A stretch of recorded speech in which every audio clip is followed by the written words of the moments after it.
Alam mo ba, gusto ko lang kita maging kaibigan. Tapos ginaganyan mo ako. Masyado ka... Sobrang gigil ko nga sa kanya. Kasi, paano ba naman? Lahat kami dun, sinabihan niya na Hoy! Mga laos na kayo, ganyan-ganyan. Siya daw yung sisikat, huy. Kahit sumikat siya, wala kaming pakialam. Basta kami, nagbigay kami ng kasiyahan sa mga tao bago kami lumaos, no? Tandaan niya yan, tatak niya sa utak niya yan. Parang, di ba, bumibelo na si Ate Saibin, si Mami Say, parang hindi pa ako nakakabawi sa kanya, no?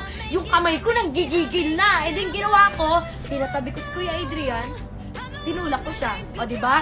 You're damn Diaga, o, di ba? Hindi kaya naman ng maraming tao yon. Gulat siya pagkatulak ko sa kanya, laglag siya. O, Saet? O, Ano? Sister, baka nga dapat mo tulak nun, pinagbigyan ko na yung anak-anakan ko. Go, tulak mo na yung baby girl. Sige, tulak mo yan kasi nasubsob ko na yun siya sa cake. Ay, Celine pala yung nagsubsob sa cake. Natapunan ko na pala yun siya ng water. Boom! Sa pool! O, diba, ang galing ng kambal ko. Baka kambal ko yan. Tignan nyo naman yung ginawa niya. Tinulak lang naman niya si Yani. O, diba? Walang kupa. Sobrang bangis. Baka kambal ko yan.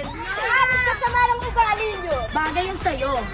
No? Oh my God! Yung earrings ko nawawala! 5 million yun! Ay, Bayaran 5 nyo million? yun! Uy, baka binili mo lang sa bangketa yun!